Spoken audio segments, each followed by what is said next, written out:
Hey everyone, what's up? Make sure to hit the like, share, subscribe button to the Drewsperience show. I'm your host, Autistic White Charles Barkley. The show that's combat sports and everything else if you like hockey or anime, but we're trying to grow big. And today, I have one of the most important guests. This is the first former executive and announcer from the Wild West days when UFC formed. You know, his story is insane. He's seen everything from the chaotic days. And, you know, he was Joe Rogan before Joe Rogan. And this man's story needs to be told. He was during the SEG era. I'm joined by the one, the only, Jamie Werme. Well, James, but AKA Jamie Werme. Welcome to the show, James. Thank you, Drew. Pleasure to be here. Thanks for having me. Well, hey, you know, I just got to also thank MMA Detective Mike because I promised I'd plug him in here. The show Lights Out Podcast. Make sure to subscribe to that show. Great show for MMA history. It's very important. I think it's one of the most important podcasts, so I have to give him a plug. Yep, I did Mike's show. He's doing great work. Really is. Jamie, you know, obviously a lot of people, when they think of UFC, they only look at the Zuffa era. But when they look at the SEG era, there's really not much to see because I wouldn't say it's whitewashed, but we only see little tidbits of what the beginning was like. And, you know, you came in right when it got really hot. Like, look, 1993, November 11th, we know that was really like the beginning with the John McCain coming out and, you know, saying this is human cockfighting. But you came when it was kind of reaching a DEFCON 0 point. How did you get started in 1995 with the SEG Entertainment? Well, I started off after I graduated from college. I went to work for an arena in my hometown Okay. of Worcester, Massachusetts. From there, I took a job with the WE. Then it was Mm-hmm. called the WWF. So I went down and worked in the Titan Tower in Stamford, Connecticut for the World Wrestling Federation.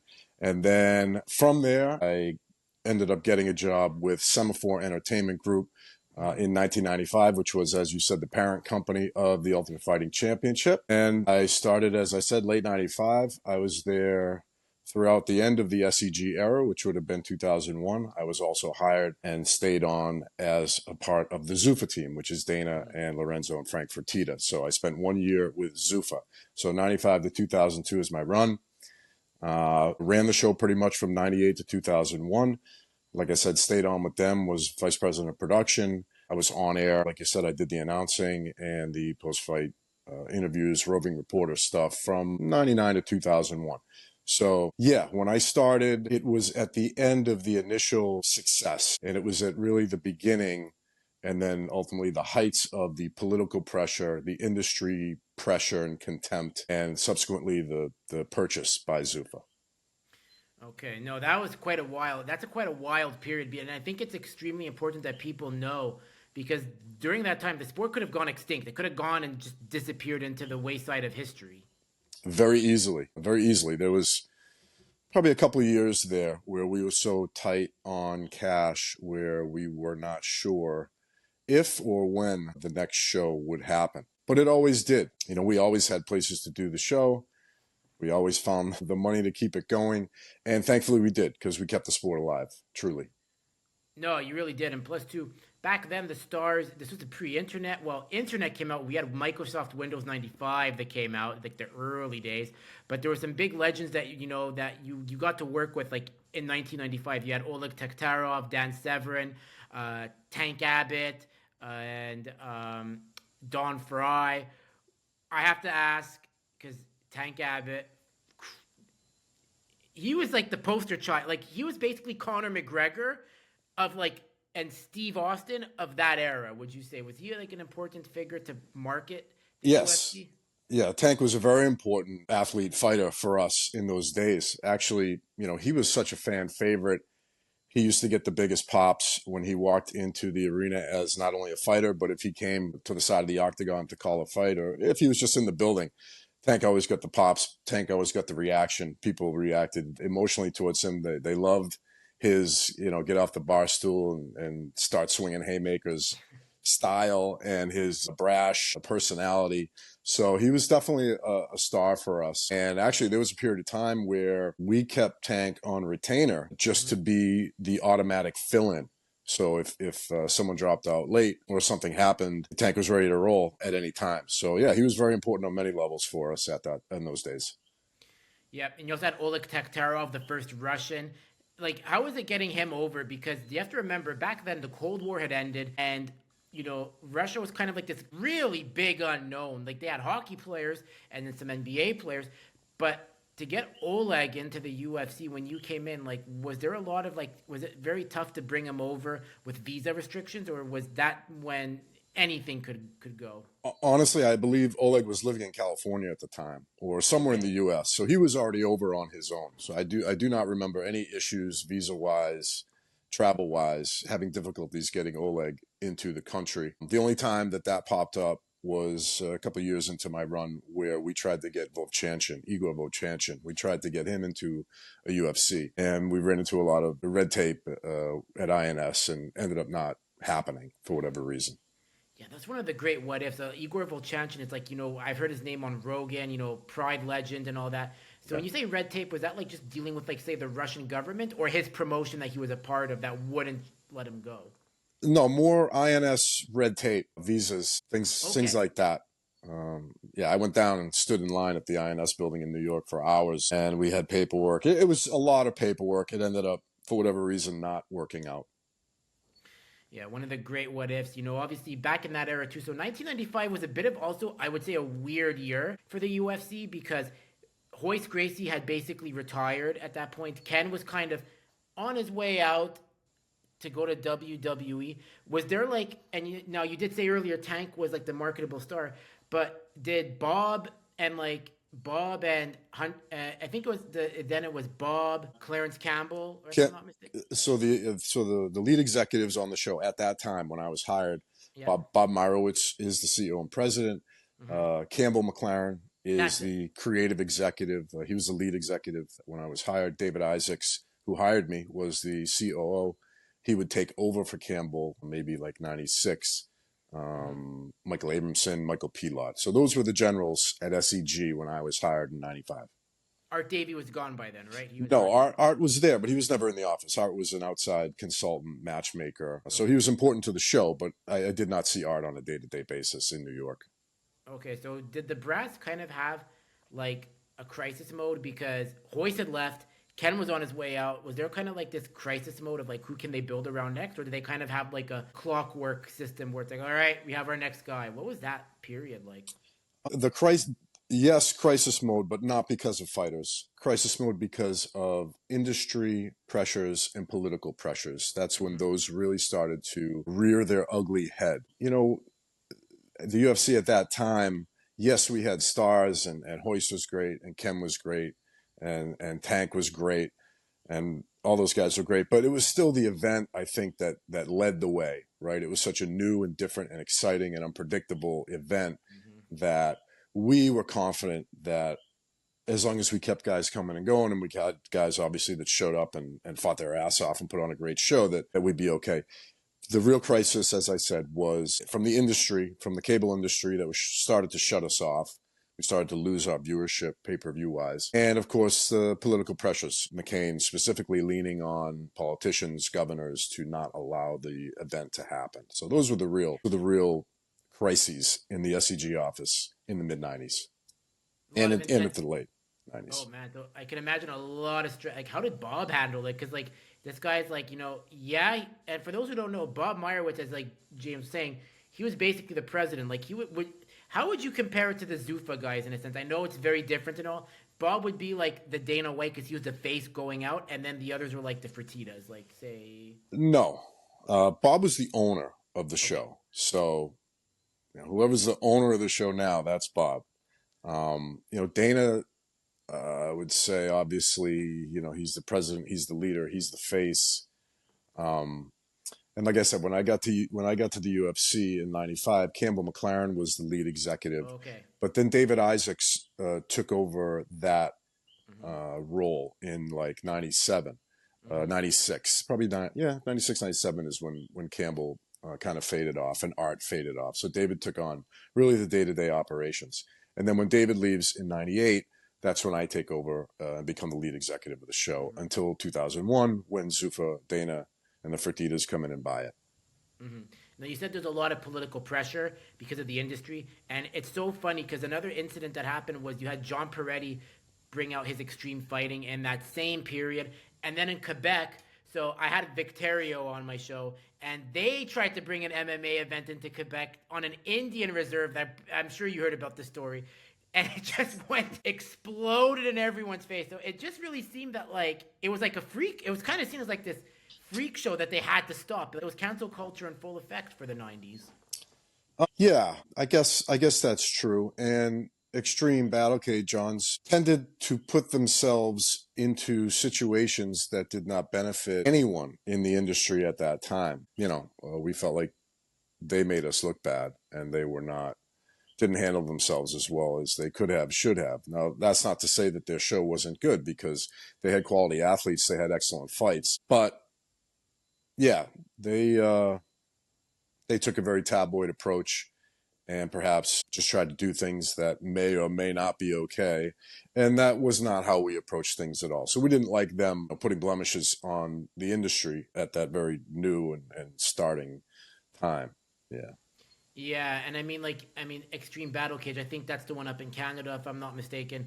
They also had gotten involved. I mean, when I've done my homework, some of those involved in that group were not the most nice characters, we could say. With like, there's a few questionable choices of affiliations. Well, it's the fight game, so you're always going to get that. And I just knew Donald Zuckerman and John Peretti. Those are the ones that ran that show.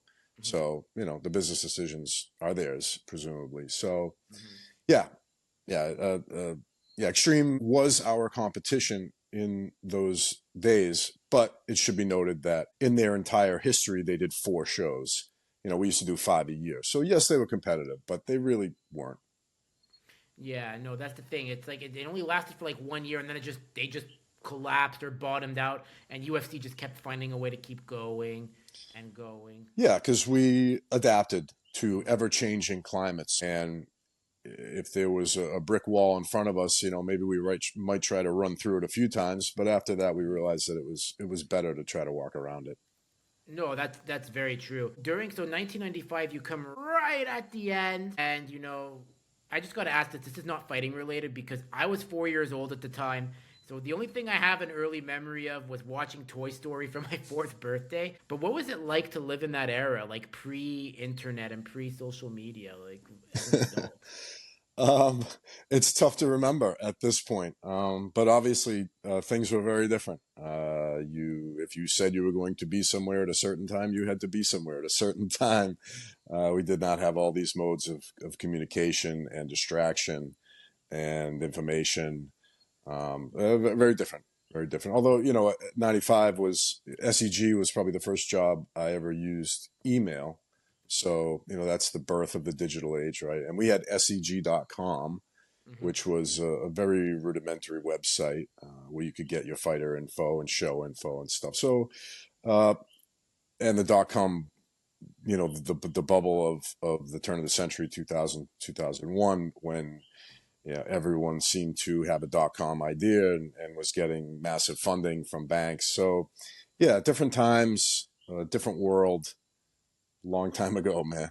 Yeah, definitely a wild time too, and so there's that. So then 1996 comes, so that's kind of like a new. It's like a new year. This is like your chance to really like set your mark in the industry, and you had like Ken Shamrock was one of the big faces. 1996, I think they had Emmanuel Yarborough, like the big like 700 pound. No, Manny just fought in the early show, whatever show he fought in against Hackney. That was the only time he ever appeared. Okay, Yeah. okay, so it's kind of like because like, you had a lot of these guys. 96. So 96, you're into UFC 8, which is Puerto Rico, which is the introduction of Don Fry. Hmm. And Ken was the super fight. He beat Chemo. So that was a great night. And then UFC 9 is Detroit, which was unbelievable. In Detroit, great fight city. We sold out Cobo Hall, 10, 11,000 people. It was great. And then we had the main event dud of Ken versus Dan, Seven versus Shamrock, which, was just kind of a shit main event. And we had spent the whole day in court. That was kind of the first time that the show was really in jeopardy, UFC 9. So between 9 and 10 was a real pivotal turn where we were scurrying a little bit and searching for safe havens because, Mm-hmm. ultimately the most important thing is to get the show on the air. Ultimately, the most important thing revenue wise is the pay-per-view audience. So having a safe place to do it became the most important thing leading up to any show. And that's when we opened up. We did the first Birmingham, Alabama show was UFC 10, and that was the introduction to Mark Coleman. Mm-hmm. So yeah, you've got some crazy legends and some awesome fighters during that 96 that year. Fry, Coleman, Vitor comes along later in the year, I think. But yeah, a lot of quality guys, a lot of great guys. But starting to face the heat, starting to feel the heat of the politics. Was there like, I mean, like there was a lot of court battles, as you said, but was there like a time where Bob said like he wanted to set up a meeting with Senator McCain and say, look, like let's just communicate about this face to face. Like I think you have the wrong idea here.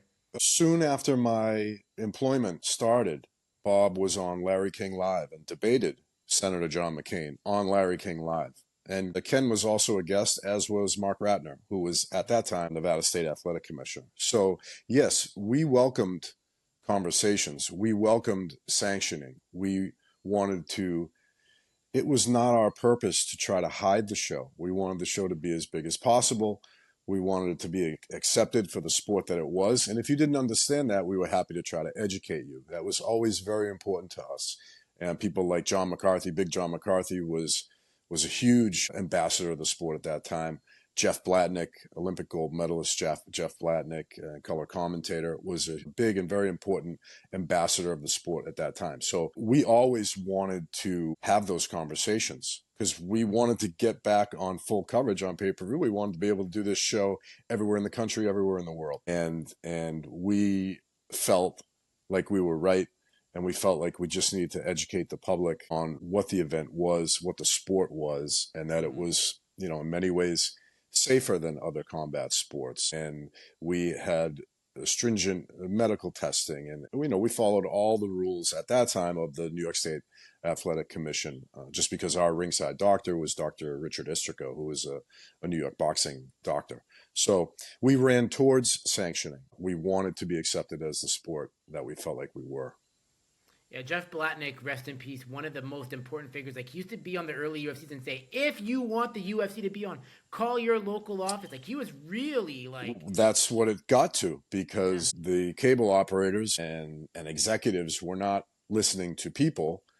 They were listening to lobbyists, or they were listening to whomever was in their ear and was important enough to change their mind and get us shut off for violent content was always the excuse and the reason. You can flip the channel and watch 10 different, porns, Yeah, but you can't watch two guys wrestling and punching and kicking each other. that's crazy. So for those who don't know, like porn was actually, you were able to access it, but you couldn't access UFC. Porn What was a, the biggest moneymaker on pay-per-view. yeah, that's And crazy. there were all sorts of lobbies. The McCain was lobbying against us. The WWF at that time was lobbying against us. Boxing was lobbying against us. We were the new kid on the block. We came out of nowhere. We were putting up great numbers. So external forces, corporate forces, political forces put us in a bad spot for a few years there.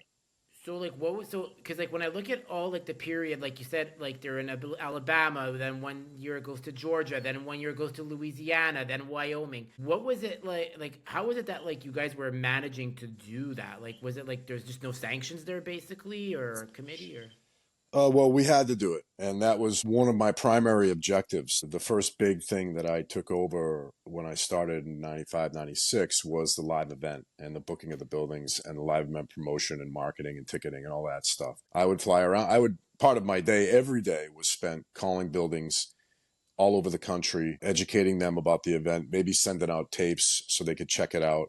But we had a law firm. Bob Myrowitz's brother, David, was our lawyer, and his firm did all of our legal work. And they would periodically send over lists of states that we thought we could do it in because athletic commissions have a set of rules and regs for boxing. They have a set of rules and regs for kickboxing. They have a set of rules and regs for wrestling, but they didn't have a set of rules and regs for a sport that combined all of those things. And that was often what they hid behind is, oh, we can't regulate this because it's not on the books. Well, this is, and this is, and this, well, we can't do it. So Alabama, Georgia, Mississippi, Louisiana. Those were states that when we started off, we didn't necessarily have full recognition. But by the end, we were sanctioned by the State Athletic Commission of Louisiana. We were sanctioned by the State Athletic Commission of Mississippi. And the bordering states like Georgia and Alabama that did not have their own athletic commission, they deferred to the opinion of the Mississippi, in that case, the Mississippi State Athletic Commission, a very important person named Billy Lyons. Billy Lyons was the very first state athletic commissioner to stand up and say, this event's okay, this is a sport, and you can do it in my state whenever you want. And because of his influence and reputation down south, that spread into Georgia, that spread into Alabama, that spread to Louisiana. We did many, many shows in those states during those years, and the athletic commission was ringside whenever the state had an athletic commission.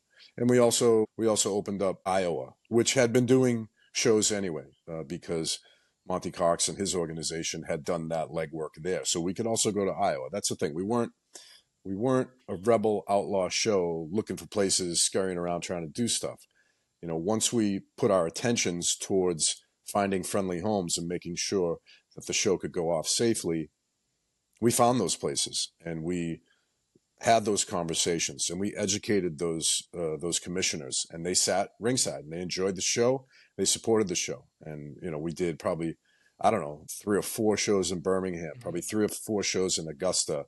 We did Biloxi, we did Mobile, we did Bay St. Louis, we did New Orleans a bunch of times. We did Lake Charles, Louisiana.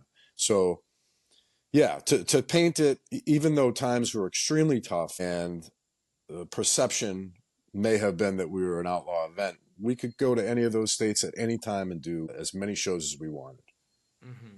That's crazy, and it's interesting that you said like some states, like they didn't have as athletic, they didn't have a commission. They would go off the recommendation of the other states, and they're like, all right, well, they say okay, we're fine with it too. That's interesting because they could have said no. They could have said, yeah, we're not doing this. Or Yeah, and actually, we did shows in Birmingham. The first 10 UFC 10, the first show we did in Birmingham. I don't think there was any athletic commission association. It was just us educating the building really for them to say yes, and us pulling off a show. So yeah, I mean, it was dicey at times, but like I said, it's an educational process. We were confident in the product, we were confident in the show, we believed in the UFC, and we got others to believe in it as well. that's crazy. So 1996, it's really like a clean slate. Let's try to get this going.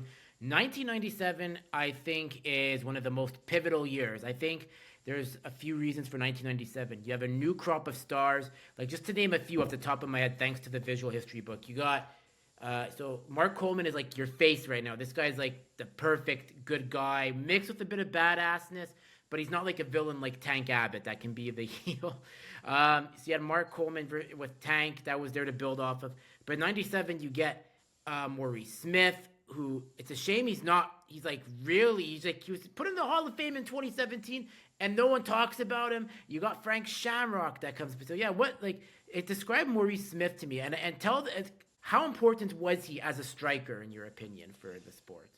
Mo was great guy. Love Mo. Good friend at the time. We hung out a lot. Really nice guy and a really dangerous striker, and probably the best kickboxer we had in the octagon up until that time. Mo was also the Extreme Battlecade heavyweight champion, so that's kind of the subtext, the subplot for Mo. And when we brought him in to face Coleman, so Mark had grounded and pounded and seemed indestructible for about a year. And then Mo comes in, Mark maybe not as prepared as he should have been, maybe overconfident. And, Mo puts on a clinic with Frank Shamrock in his corner, right? Frank and Mo were training together. So they were a dangerous pair, both very intellectual, both great athletes. So Mo's importance is that he showed the world that you could beat the big wrestler. You could beat the ground and pound if you played good defense, if you had effective and accurate striking and excellent conditioning, right? That was huge. So that was a watershed fight. One of the most important fights, I think, in UFC history was Coleman versus Smith. And as well, Mo was in there as the Battlecade champ. So this was kind of a unification, if you will. So Mo was very important. Wish we had gotten Mo years earlier. He was older, later in his career by the time he came to us. And he fought a few more times, but never had the pop that he did right at the beginning.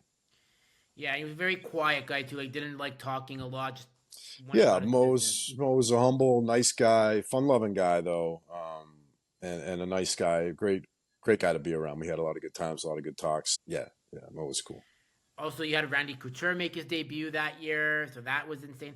And then a young phenom, the John Jones of his time, Vitor Belfort. Yeah, Randy was awesome. Randy started off as an alternate, I believe, at UFC Mm-hmm. 13, and then he was in the heavyweight tournament, maybe 14 or 15. But Randy is also a watershed guy, a unique, important guy in the history because now you had the big wrestler that was evolving into Mm-hmm. striking and jujitsu and grappling and judo and ground fighting and good defense and great conditioning. Obviously, Randy was a incredible athlete. So yeah, another real important guy for those times. Who else did you mention?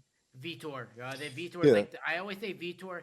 I always say the most important moments in UFC history, in my opinion, because remember I wasn't really. I was like a toddler. I was like a kid back then. But looking back now, I think Vitor is like whether you love Vitor or hate him, what he accomplished back then was insane because he was like the one that could really take two martial arts and just put them together to make it into one, basically. yeah. So Vitor makes his debut at UFC 12, and he came to us through the Carlson Gracie crew, Mm-hmm. and burst onto the scene. Amazingly fast hands, accurate striking, was good on the ground, was great on the ground. I mean, looked great. Had a body on him, and was young. I think he was 19 when he started. Um, but then Vitor succumbs to a little bit of the trappings, right? And especially in the fight against Randy, you can see that he is much heavier and he's bloated and he looks scared. So yeah, Vitor bursts on the scene and looks great, but to me, my memories of Vitor were always kind of up and down. Vitor, at times, outside influences were very influential in Vitor's life and situation, and whether that was management or training partners or a girlfriend or whatever it was. So yeah, that's my take on Vitor. But yeah, when Vitor is in that first tournament and goes through everybody and beats Ferozo to take the tournament win, and then he peppers Vanderlei Silva across the octagon in Brazil. That was a wild night, and that was huge. That night was crazy. That was very exciting. But then, like I said, then he comes back against Randy, and he doesn't look himself. And then I think he was sick for the Japan show. '97, we also went to Japan for the first time. I think he was sick. And then, years later against Tito, he got hurt and had to drop out. So, Vitor, what could have been is kind of what I think about when with Vitor a little bit. Yeah, like there's so much talent, but just outside influences is what like led. Yeah, and he also went through. I know he had a tragedy in his family, which Yeah, which sister obviously was affected kidnapped. him in a serious way. Terrible, terrible stuff. Yeah, no, but that, so you said the first Japan show. So 1997 comes around. Maury Smith is the champion, but then and Randy becomes champion, and then young Tito Ortiz comes on the scene. So you must have been like, this talent is insane. Like, how do we keep it, and how do we get to like market off it? Yeah, I mean, we always had great guys Mhm. coming into the show. It wasn't an enormous pool of talent, but a lot of people wanted to do it from different walks of different disciplines in combat. Tito actually makes his debut in an alternate fight and loses to. I'm sorry, no, he won his ultimate alternate fight and then he ended up in the main draw and he loses to Guy Metzger. That's maybe 96, 97. But then he comes back a couple of years later, very much his own man and grounded and pounded and ultimately beats Vanderlei Silva to be crowned. I think at that time it was our middleweight or our light heavyweight champion. That was in Japan also, but that was not the 97 Japan. That was probably later, like 98, 99. That first Japan is so important too because a young Mike Goldberg is just pulled out of the scene. Like he was an announcer for the Detroit Red Wings at the time. He was in Vancouver. Okay, Yeah. what's the story? This story is like it's like you could write. It's like a script out of like not a, like a comedy series. Like what exactly happened with that for the Japan show? Well, we had always talked about doing shows in Japan because MMA no holds barred, whatever you want to call it at that time, was very popular in Japan. And there were multiple organizations doing that style of fighting. So not only was it a safe place to do the show, but it was a mature market, and obviously, in a market that we would have loved to open up. And we had a great home video deal in Japan as well. So we had some presence. So naturally, we always talked about doing a live show. Finally, we got put together with the right partner. For all of our 4 Japanese shows, we had local partners, so which was very important. So we got put together with the right partner, and that was Goldie's first show, as you say. So Bruce Beck gets the job at NBC in New York and is no longer available on the weekends. We needed to hire someone. Goldie was recommended to us. He had just been let go by the Red Wings, so he was available. And, Goldie was a pro, and he could call anything. And I remember, the first night we ever hung out, the first Japan show was in Yokohama, which is a quick 16-minute ride to Tokyo on the Shinkansen, on the bullet train. So I think the first night we got in, we took a ride up to Tokyo. And I remember explaining to Goldie what the guard is and some of the ground aspects and what he's going to see, and just trying to prep him. But yeah, he made it through fine, flying colors. He's a pro. You can't go wrong with Goldie on the mic. And obviously he was around for another 20 years. Great run for Goldie. Yeah, that's insane. That must, just to teach him that, and it's like this guy's like straight out of like he's done basketball with the Bulls, he's done hockey with Detroit, but to do Japan in the '90s. So what was that like? Because I went to Japan last year, and I wonder, man, they must have been living in the future in the '90s too. They were. The first ever cell phone with a camera on it I saw in Japan in maybe 99, 2000. Japan was unbelievable. I was, the first time we went, I was 25 years old, the other side of the world, and it feels like the other side of the world, but so amazing and so incredible. The culture, the people, the cuisine, the nightlife, the architecture. I loved it. We always had a blast when we went to Japan. But yeah, it was a very technologically advanced society. It was also a very respectful society, and a lot of modernization at that time was great. I mean, I remember the last night on my first trip to Japan. I was just felt so lucky and was having such a great time that I didn't sleep. I just kept walking around Tokyo. I just kept, it's a 24-hour town, so I just kept walking around. I was like, I don't want to waste a minute sleeping. Who knows when I'll be back? So really, really great memories of Japan. And who would know at that time that we would do 3 more shows? So I was lucky enough to do 4 shows in Japan over the course of 3 or 4 years. So all in all, I did like 6 trips to Japan between scouts and between shows. So I fell in love with Tokyo and Japan as a whole. No, I get it. I went last year for the first time, and I saw like well, you weren't in UFC by the time you got there. He was there, but Gerard Gordeau I met last year finally. So it's like, and I got a photo with him smiling. It's like the one time I got Gerard to crack a smile. So That's old school, man. yeah, he was most unfiltered, and I say this respectfully. That guy shoots it as it is. It's like he's gonna tell you what he thinks either way. So I don't know if you ever met Gerard. I mean, I have never. I have never met Gerard Gordeau. No. But you obviously know the legend of him. Of course. Yeah. And I know the legend of Dutch kickboxers. So.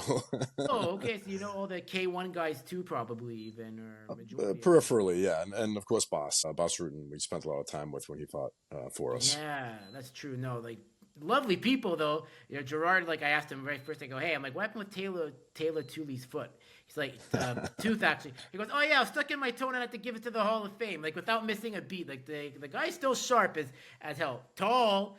I wouldn't want to get in a fight with him though. Like that, he's scary. Even at 65 or 60 or like almost 670, I would not mess with that guy. And he's as real as they come. Yeah, those kickboxers tend to be a little psycho. Dutch side, oh yeah. So 1990. So Yokohama too. Did you manage to see that Ferris wheel that was there too at the time? Because I went to Yokohama. They took it down by then, but they used to have like a big Ferris wheel there actually. I don't remember that. This was 97, so we're going way back. Okay. Yeah. Okay, no. For me, like I loved it. I'm going to Japan this year. Hopefully, we're just waiting for the announcement for my karate organization when we find out. But yeah, everyone should go to Japan. Do it once in your lifetime and thank yourself later. Yeah, it's quite an experience. Really nice. Really cool. How brutal was the flight, though? That's something I have to ask you. I mean, when you're excited about where you're going, It's not that big a deal. I don't remember it being that big a deal. I've done a lot of trips to Asia, and you just got to get yourself in the right frame of mind. Mm-hmm. You got to tell yourself, I'm not going anywhere for a day, for a full day, pretty much. And at that time, you brought plenty of magazines and books. Nowadays, you have in-flight entertainment. Yeah. So yeah, you deal with it. It wasn't that big a deal. The hard part is when you're in coach in the middle. Mm. That's when it's tough to deal with. But other than that, I was always excited to be going. So, I look forward to those trips. Makes sense. Frank Shamrock comes in that era too, and the first light heavyweight champion like that.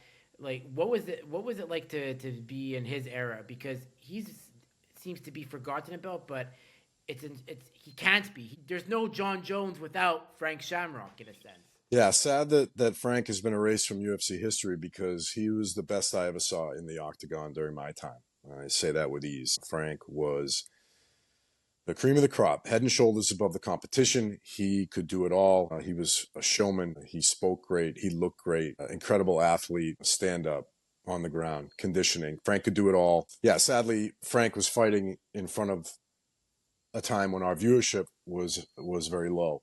So Frank was doing amazing things in the octagon, but not a lot of people were seeing them. And Frank was a star. We could tell Frank was a star. So yeah, can't say enough about Frank as a person. We were good buddies. We hung out a lot. And as a fighter, incredible athlete and an excellent ambassador for the sport. Frank went to a lot of those commission meetings and went to a lot of those cable system dinners, and like John McCarthy, like Jeff Blatnick, really did great work spreading the truth about the UFC as a sport at that time, mixed martial arts. So can't give Frank enough credit. Wish that more people knew him and his library of work, his body of work, because Frank was just an incredible athlete and an unbelievable fighter. Yeah, and you so basically now viewership is dropping more and more. The '90s are ending, and how chaotic was it getting at that point, right at the end of the century? Very, because Bob Meyerowitz, the owner of the show, was having to go into his own pocket and having to pay large legal bills. And because of the wane in popularity due to those industry and political pressures, we were losing some of our lucrative home video deals and TV deals, licensees that used to buy the show. So, not only is the show affected on that night, but the back end and all the other streams of revenue that we saw from licensees around the world, that's starting to dry up as well. So yeah, it was a tough time and it was a dicey time. Uh, Interesting to point out that with the UFC, the line between mainstream success and absolute failure is razor thin at all times. We're talking about can barely scrape up enough cash to do a show, not sure when the next show is going to be, if it's going to be, but we're featured on 2 episodes of Friends, the number one show in the country. I remember Um, that. Yeah. and we're on the cover of Mad Magazine, and Bob's on Larry King Live. And some of our fighters are popping up as guest stars or stunt extras in certain, in TV and movies. So we're always on the cusp. As bad as it was in those days, and it was bad financially, politically, we still felt like, at any moment we could bust through because, we're on the top show in the country that's getting 30 million households on a Thursday night for NBC. We can't, something, we just needed a break and we just kept waiting for that to happen. But often hopes were dashed instead. Yeah, but it's good to keep that optimism because it's like that there's something going right, but we just can't figure out that X factor. What is it to get to that X factor? We knew the show was special. We knew it could be huge. We just kind of were waiting for everyone else to figure that out. Very true. You guys were ahead of everyone else's time. So 1999 comes, Boss comes in, Kevin Randleman comes in. Probably one of the greatest heavyweight title fights of all time, but very controversial too. What made Boss and Kevin special in their ways to you?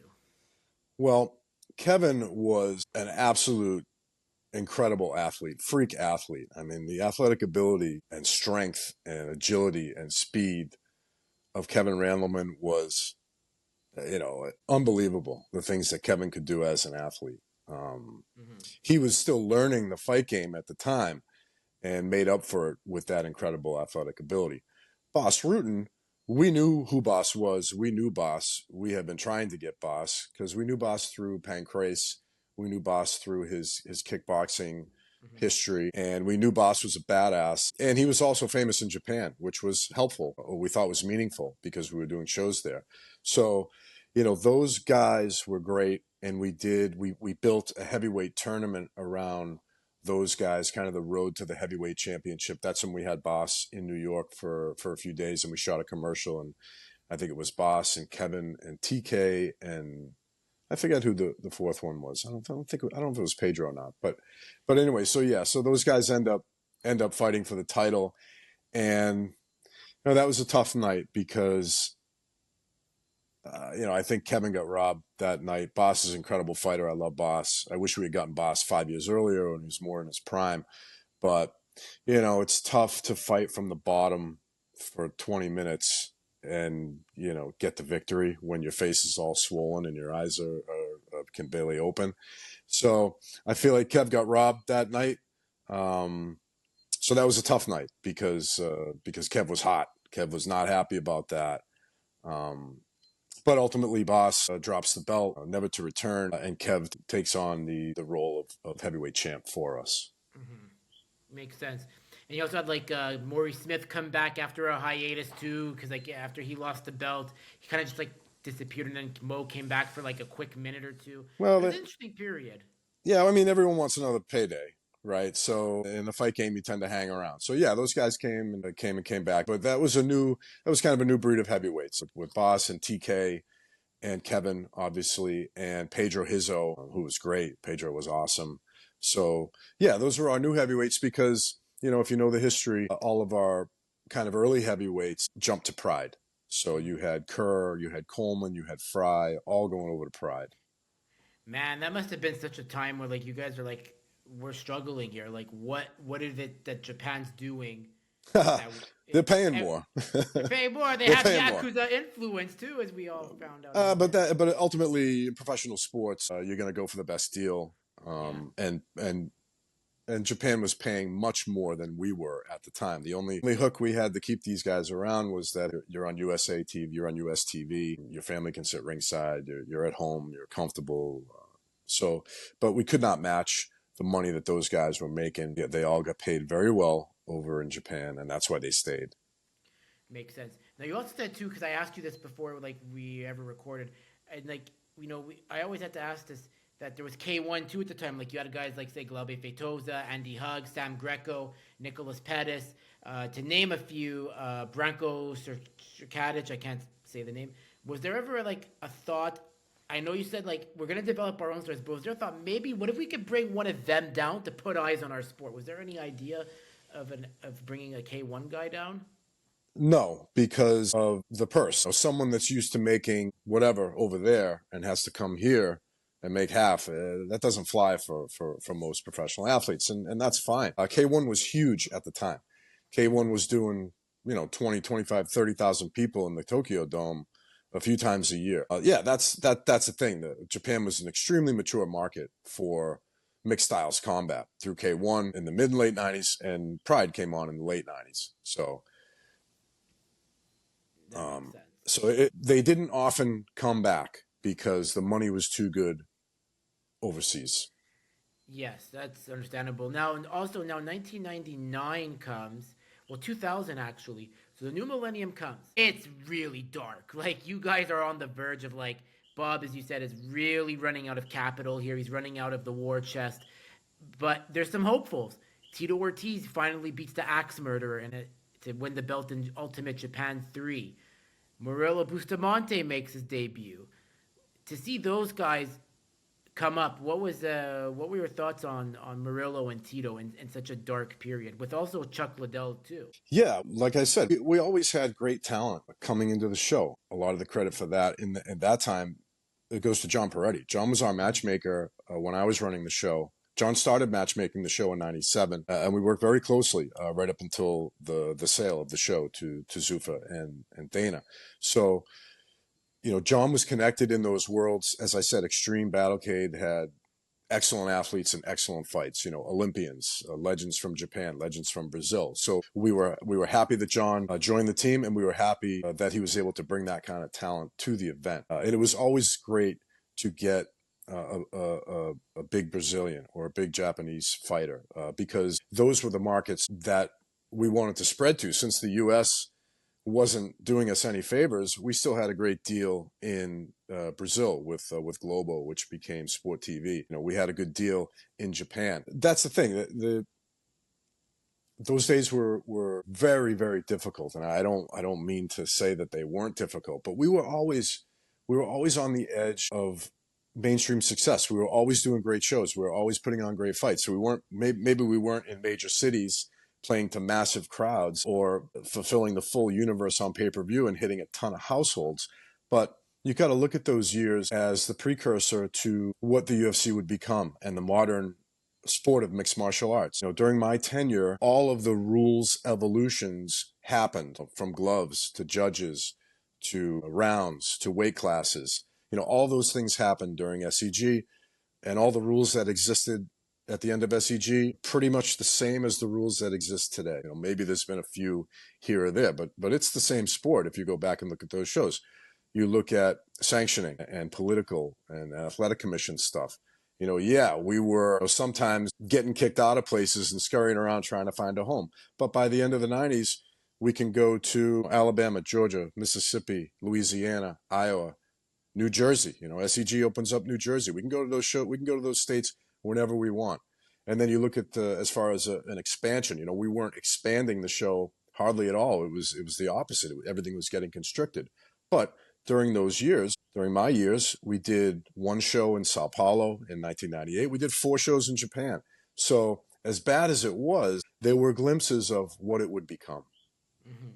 Very true. Also, like, tell me about the whole New York debacle, like, in terms of, like, with Governor. I always mix it up. Then I had to say, okay, I got to get my homework right. It was Governor Pataki. So what was it like to go head to head with New York? Because it was this close.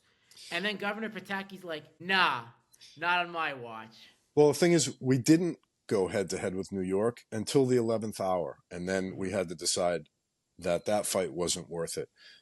We were SEG, UFC was headquartered in New York City. Bob Meyerowitz was a New Yorker. You know, we wanted to do the show in New York. That was all of our dreams, and we knew it would be a wild success. So we were constantly lobbying to get the show sanctioned by the New York State Athletic Commission from early in my time. And in 1996, when is UFC 12? I think it was, so UFC 12 is 97, early 97. Yeah. So yeah. we had been lobbying the New York State Athletic Commission for years to sanction and regulate the sport. Finally, we got ourselves on the ballot with the Athletic Commission, and the motion passed overwhelmingly. I believe it was 2 votes shy of unanimous. So this was an overwhelming vote by the New York State Athletic Commission to sanction and regulate and allow UFC in New York. Okay. In between the time when that goes through and the time you can do a show, it's a 2 or 3, 60 or 90 day grace period. So our strategy was to do a show upstate, get completely off the radar, stay away from politics, stay away from the evening news. We scheduled a show in Niagara Falls. As that show approaches, Extreme, Battlecade, in their very desperate way, announces that they're going to do a show in New York City, you know, for purely for publicity sakes. So they're taking advantage of a door that we've opened, and they're jeopardizing a door that we've opened. Well, you mentioned New York City, you've got publicity. Suddenly Giuliani, Mayor Giuliani at the time, is commenting on the situation, and he's not happy about it, which puts pressure now on Pataki, who has to come out against it as well. So the night before the event was supposed to happen, we were all up in Niagara Falls. We had sold, 3,000 or 4,000 tickets. Fighters were there. Everyone was there. Press was there. The New York State Athletic Commission caves or succumbs to pressure and has an emergency vote to revisit the issue, which never happened, never supposed to happen. And it goes completely the other way. So now, okay, you can do the show, but you need to wear helmets and the octagon needs to be a different size. And they enacted all sorts of rules that we just could not comply with. So we had to leave. So we left and we did the show in Dothan, Alabama, which was a building that I had scouted a couple weeks before that. We always had a plan B, right? When things got tough, UFC 8, Puerto Rico, we were in court a lot. In Detroit, we were in court a lot. So after that time, David told me, hey, let's always have a backup building just in case the shit hits the fan. And the shit hit the fan. And you can blame Extreme, you can blame Battlecade, John and his partner, Donald Zuckerman. You can also point the finger at the New York politicians who did not support their athletic commission, right? They didn't trust or support their athletic commission and see through a vote that had happened, as I said, almost unanimously months before that. So sadly, New York was slammed in our face the night before the show, and we all got on airplanes at midnight and relocated the show to Dothan, and then successfully went live on pay-per-view the next night from Dothan. Wow, that's insane. So always have that plan B ready because you never know. In those If days, you had to.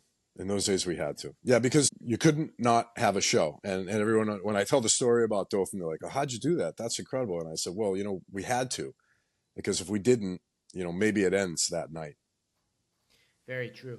Also, another question I have to ask is subject of ring girls because I've heard stories that okay now they have it more professional, but you have to tell me, James, how is it that you guys hired the ring girls back then, and like, do you have any memorable stories, like nothing too crazy, but like with the personalities, like which ones did you enjoy like working with in terms of like the show they put on? I mean, honestly, I don't even remember any by name, and there were a variety of ways that we selected the ring card girls. But once we had done a show in a city or done a couple shows in the city, then we had contacts, so we would just call them back and have them come in and do the show for the night. It ran the spectrum of going to the local strip joint and trying to see if any of the girls were interested in doing the show. Do you want to be on TV? Can be a very attractive offer. But also sometimes if we were working with a local radio station or we were doing co-promotion with a local bar or restaurant, maybe we would do a ring card girl contest. And hey, if you want to be a ring card girl, come on down. And we would do some sort of promotion like that. So, or, sometimes we just call a local model agency and choose a few girls. But like I said, we were doing so many recurring shows in places that, oh, we're going back to Birmingham. Okay, who were the girls? Okay, let's call the girls. Okay, New Orleans, Augusta, Mobile. Okay, yeah. So, yeah, we had a crew. Interesting. Yeah, now it's like more professional. Like, I mean, then I don't know about two. that. Well, I mean, it's like they do the modeling calls. So, like, I mean, now Well, it's there's more opportunity for them. And more people are seeing the show and they get famous and they launch their own yeah, careers from that. But that was not the case at the time. Not the no, case. no. We just needed them for show night, and we all did it out of love of the game and fun of the evening. I think the one that was most successful from your era that we spoke about was Tito's wife, Nicole Miller. Amber, Like yeah. Amber, she's the one that really became like successful, and they did like a kind of when they're doing the history of the UFC with the ring girls, like a lot of like the girls like nowadays, that History of the kind of UFC ring girls. yeah, they actually did it. Like it was like they interviewed like Ariani, Brittany. I mean, I don't know if you know the way. I mean, it sounds like a great show. Yeah. Yeah, Amber didn't come on. She was Vegas. She was one of the first Vegas. I think the first time we see Amber might be Mandalay Bay, well, UFC Mm-hmm. 33, which was 2001. Oh, we'll get to that card eventually. But now ending 2000. So 2000 comes, and you said the talent's great. There's no doubt, there's no fear of losing it. You gain some more thanks to Peretti, and a young Andrei Arlovsky comes in. I'm gonna be honest with you. So people ask me like, obviously, okay. So I always say 2015 is when I got into UFC, but in 2008, when Affliction came out, I had an Andrei Arlovsky t-shirt, and I wore that shirt with pride since my mother, she's Canadian, but her ethnicity stems from Belarus, and also I was like, oh, we got a Belarusian on, and this guy was like a badass. So if Andre must have been, to bring him down, that must have been something else, because he is a mythical character. Arlovsky, I didn't know too well. He was really young when we brought him in, and he came to us via we had some Russian friends in Brooklyn or Brighton Beach that hung around the show and were around the show. And I think he came through that connection. I remember signing his first deal. It was 1-1. It was 1,000 to show and 1,000 to win. That's what he made his first time in the octagon. On November 7th, 2000, that's when he made his debut. Spoke no English either, like, and they couldn't even say his name right. It was always like, oh, I don't know what it is with announcers, like, at the time, like, when they first come on these European... Did I lose him there? No, I'm here. All right, perfect. It's okay, guys. We got him back. It's like he comes on. It's like Andre Orlovsky, and I'm like, it's Orlovsky. Like you must have been face palming yourself, but like get the name right, guys. It's not that hard. Well, sometimes it is that hard, but I try not to question Goldie and Jeff. They both did excellent jobs, and some of the names were tough back in the day. Some of the names were tough. We had an international crowd fighting in the octagon, so it happens. It happens on live TV. It happens. Anything can happen on live TV, Very true. and you just got to keep going. So you say the name wrong, just try to say it right the next time. Exactly. So then 2000 ends on a very quiet note, but the end of the SEG era comes. What was it like to have the end and then go into the Zuffa era? Like, what was that period like to go from the transition? It was um, it was tough, but it was great. It was tough because things were ending as I knew it. Things were ending, Mm-hmm. but it was great because we weren't going in the right direction, and these guys seemed to solve a lot of the problems. When you have people like Dana and the Fertitas coming from casino backing, obviously they had the capital, they had the desire, they had the political contacts. Lorenzo was, obviously sat on the Nevada State Athletic Commission for many years. Not when he bought the show, but he was obviously influential and knew all those guys. So this was a perfect solution. They were exactly what we needed at the time. But yeah, I was sad because life as I knew it was going to change. I was no longer going to be running the show. The late 90s were fun also in a way because the inmates were running the asylum, right? So I'm running the show day to day, and Peretti's doing the matchmaking, and we got Tito and Frank, and it was a good time, and we saw the same people every couple months. It was a real family vibe back then because we were all fighting towards a common goal, and we knew we needed each other to get it done. So we were always very supportive, and everyone was really cool and really fun. So yeah, but at that time the show just wasn't headed in the right direction. Even though we had just opened up Jersey, right? So there's always a yin and a yang.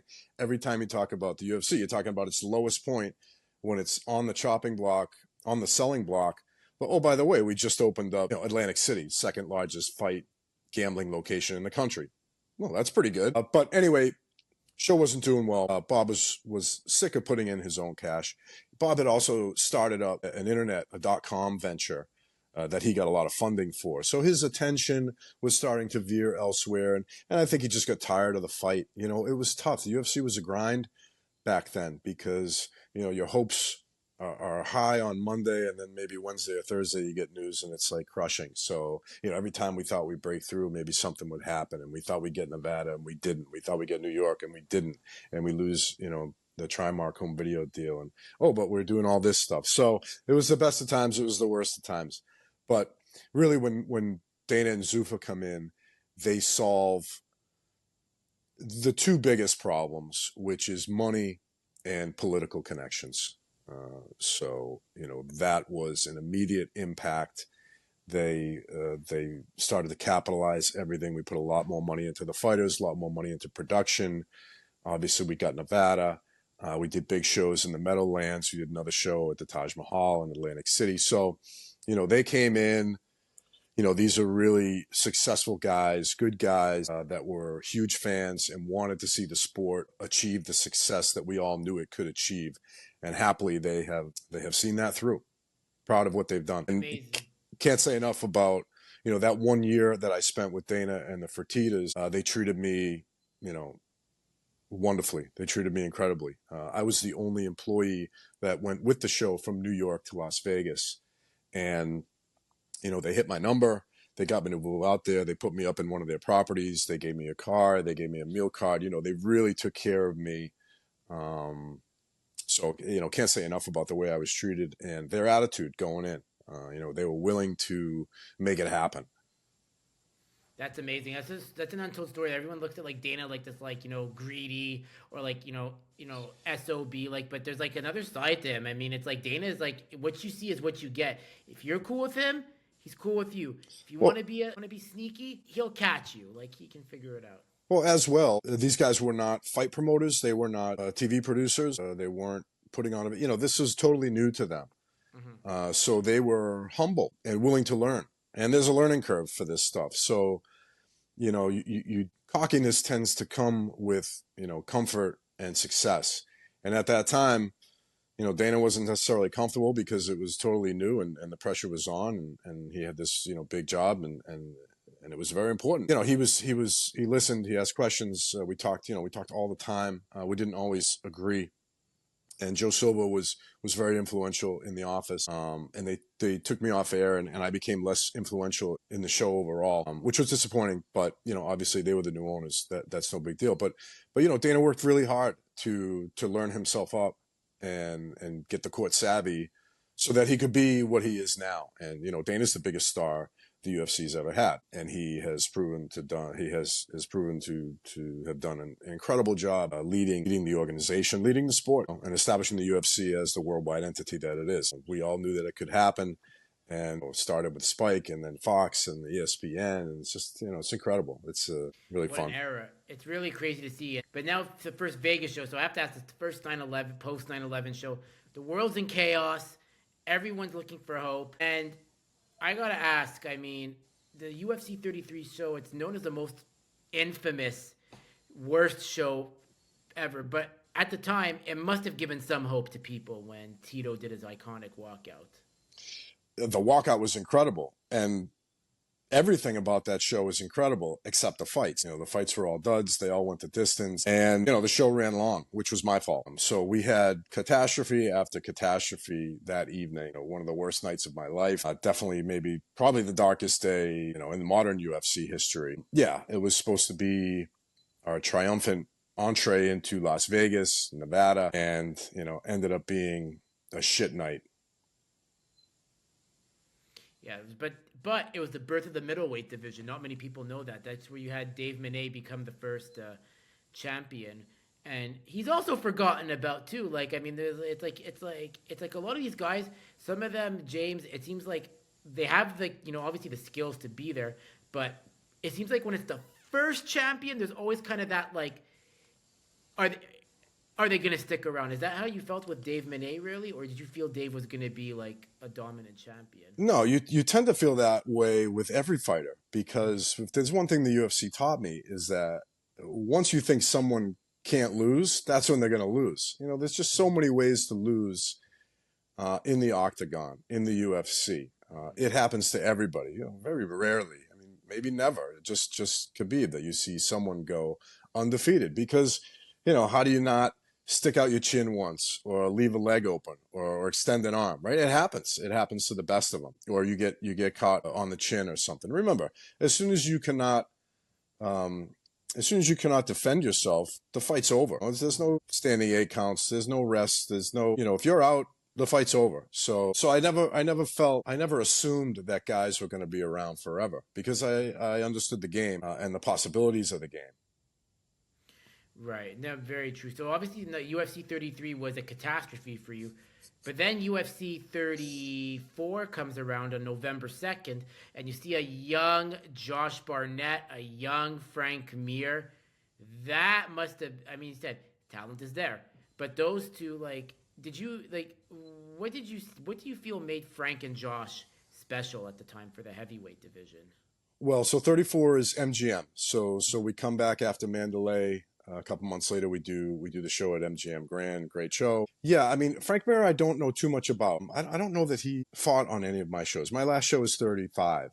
But I can tell you Josh Barnett, Josh Barnett had cornered a bunch of guys because he was part of if you know the name Matt Hume, mm-hmm. he was part of the Matt Hume crew from the Pacific Northwest. So Josh was very often in those guys' corners.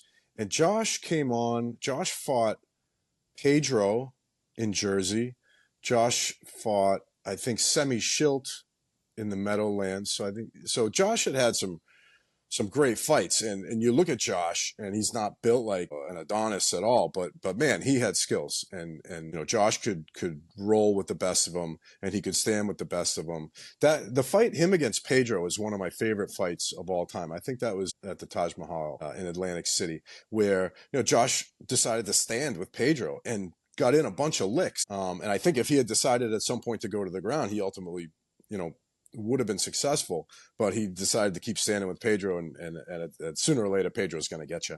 And he did, and he knocked him into next week. Incredible knockout by Pedro. But Josh looked great.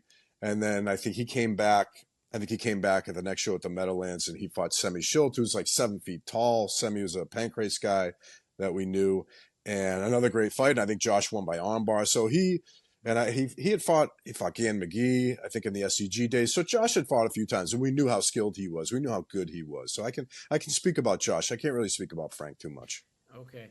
Yeah, and so UFC 35 was your last show, and you had some Russians on that card. Amar Sulev, one of the greatest mysteries, and he fought Chuck Liddell. Obviously, Iceman was on his reign then. Did you kind of feel that there's going to be like a head-to-head with Cheeto and Chuck as a rivalry, or were you kind of like just out the door by then and like saying, I know I'm going to... Well, I mean, you could see that. So Chuck and Tito were buddies. They were friends. They were training partners. But in the fight game, if you want to be a champion, if you want the big payday, sooner or later you may be in a situation where you have to fight a teammate or a friend. And so I think everyone can kind of feel that because both guys wanted to be champions and both guys were tremendous competitors and both guys were very evenly matched. And we knew that also from the beginning, that Chuck was every bit as dangerous as Tito, just in a different way, just by watching them work out. So yeah, I don't know if I remember specifically thinking, oh, when are they going to fight? But if you're in the same weight division, you're both top guys, it's probably going to end up happening. And you want that to happen because, like I said, you both want to be champion. You want to be the best and you want that payday.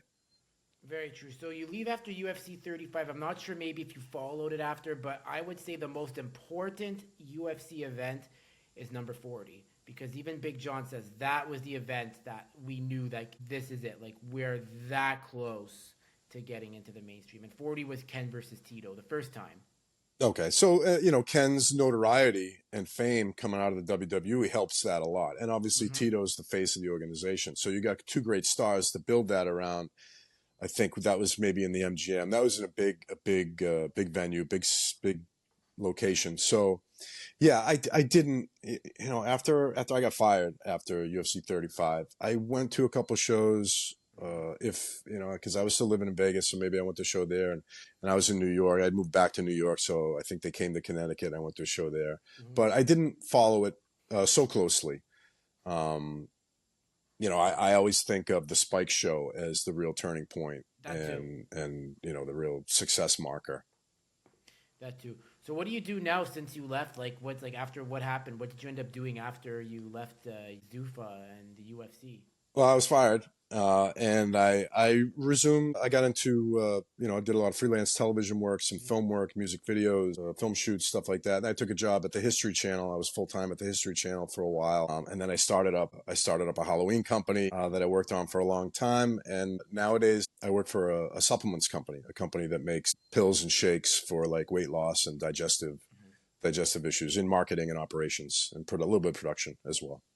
Hey man, that experience helps, and obviously, you've seen it all. What is the craziest moment that you could tell me you've experienced that was either in the cage or out of the cage that made you go, "I'm living the best life ever"? Like this is like the greatest moment of my life.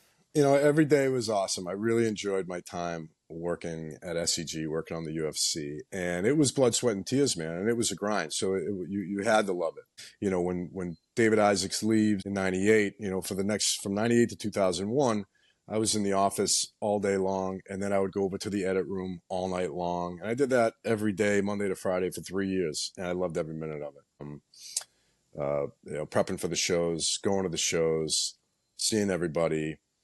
Watching the fights, being on camera, doing the interviews was fun because I was friends with those guys. I knew those guys, and so hyping them up was fun, and I could talk the talk. I was doing all the interviews and all the publicity for the UFC, so I could talk the talk and stress all the things that we wanted to stress. So I did enjoy that. What's the craziest thing? I mean, moving the show to Dothan, the craziest thing is when I say to David Isaacs, we can go. The building's available. And he says, okay, we're going. And I'm like, holy shit. Okay. What's about to happen? That was pretty crazy. When Kev slipped backstage and wasn't able to fight Pedro, we had to cancel the main event. That sucked. I'm trying to think. Yeah. Partying on Bourbon Street, with Frank and Tito till all hours of the night, hitting the Waffle House at 4 a.m. Those times were fun. Taking the private jet with Lorenzo and Dana and Frank Fertitta over to Tokyo to see a Pride. That was really awesome. That was one of the first in the first few months, we got invited by the Pride organization to be guests at one of their shows.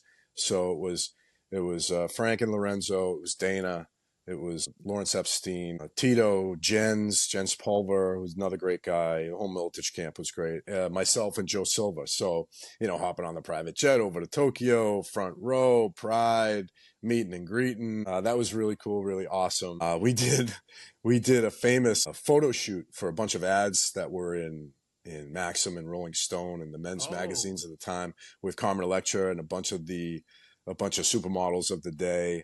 I was there for that shoot, participated in that, and that was really cool. Going to Japan was incredible, and going to Brazil. I mean, the Brazil show was wild stuff, and it was cool because in the US, I would tell people what I did or who I worked for, and sometimes they would know what I was talking about, but often they didn't. But in Japan, the show was very popular. In Brazil, the show was very popular. So we were like, celebrities in those places, which was cool since we weren't celebrities back home. So, the travels were great. The people were great. The friends I made were great. The relationships I had were great. The fights, nothing compares in those days to when you close the octagon doors, man, who knows what's going to happen. It was very unpredictable and exciting, a lot of nervous energy. And even though we were in small arenas playing to small crowds, when Tito and Frank squared off that night in Lake Charles, Louisiana, man, you could cut the tension with a knife. It was intense and it was cool and it was fun. I really, really enjoyed my time. September 24th, 1999, that was, I believe. And that's one of the most important dates in MMA history because Frank retires after that, nothing left to prove, but then that gives Tito the fire to start getting into that to become the next one. Right. That's the end of the Frank era, the beginning of the Tito era. And, a huge super fight that paid off, that was as good as it was advertised, right? A lot of the times these big super fights come in and the guys are tentative or it just doesn't work out.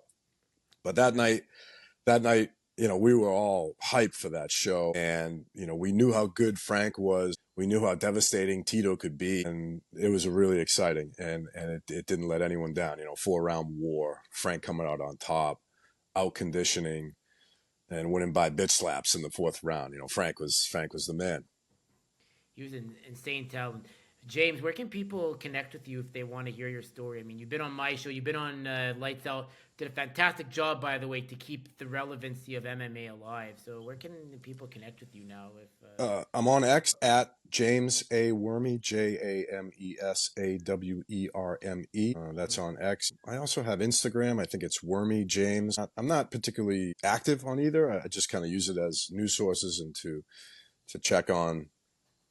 I use it as news sources and to check on what's going on. And I do try to keep track of what's going on in modern MMA. Obviously, I'm interested in its trajectory and success. I like to think I had a small role in it. Amazing, man. Well, James, I got to thank you for coming on the show. This was an amazing conversation. Learned a lot. And guys, make sure to hit the like, share, subscribe button to the Drewsperience if you like these conversations. We're growing, trying to get to 1,000 subscribers by June, and about 500 by end of June, and then 1,000 by end of the year. So make sure to hit that like, share, subscribe button. Drewsperience out.